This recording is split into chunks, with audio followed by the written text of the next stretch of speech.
What is a BMX bike? It's riding in its most simplistic form. Forged in chromoly, with roots in racing, we mix it with dirt jumps meant for motocross athletes. It enables us to do amazing things. However, it offers us no protection or guarantee of survival. With the course that Red Bull Dreamliners presented this year, there's some big hits out there. The amount of speed you're going to be flying down that mountain with and these huge gaps, and if you do come off, it's going to hurt, but with bigger jumps comes bigger risk and bigger reward. I think everybody's scared, I'm not going to lie. Definitely intimidated. In order to do well at this event, you're going to have to send it. I mean, you're going to have to be taken out of your comfort zone. Looking at some of those landings are like 2 and 3 stories tall.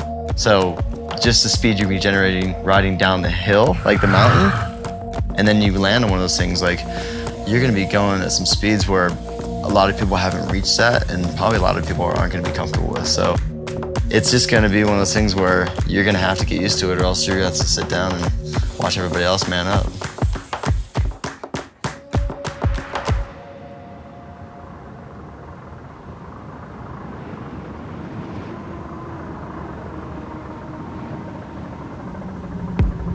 We have guys coming from all over the world. We have riders from 12 countries landing in New Mexico.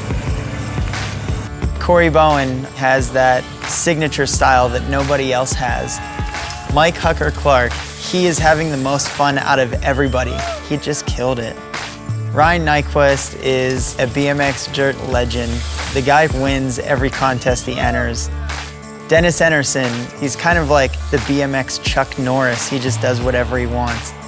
TJ Ellis, seriously, does some of the most unique tricks. He goes way higher than a lot of the guys do. Kyle Baldock, he is the new BMX X Games gold medalist. Pat Casey's just a wild card. It'll be interesting to see how he does in this elite field of riders. No, it's big. Can I get a toboggan?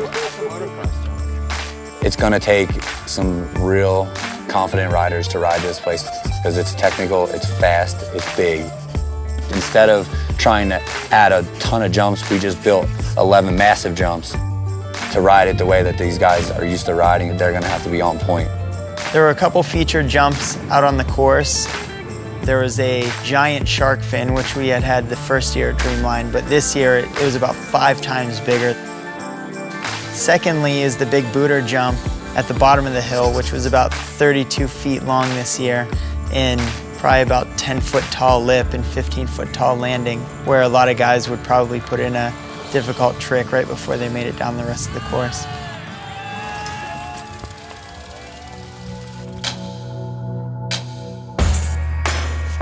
Qualifying was definitely insane. There were so many guys out there killing it.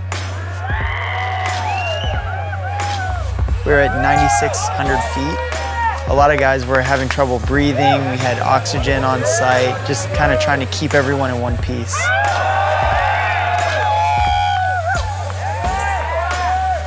Corey Bowen, who could potentially win the event, was going for the 3 look back, ended up over-rotating and landing backwards, so he didn't finish the rest of qualifying.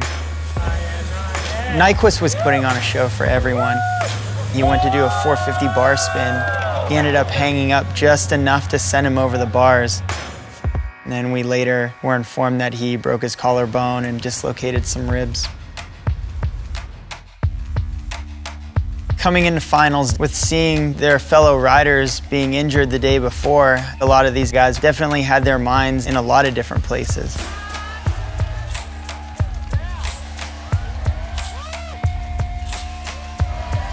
Mike Hucker was one of the top contenders on the final jump. We saw him land, and then all you saw was him kind of doing cartwheels and rolling. He hit his head really hard, and that kind of took him out for the rest of the event. One of the other big contenders was Dennis Enarson. Unfortunately, altitude sickness took control, so he was out of the game, done.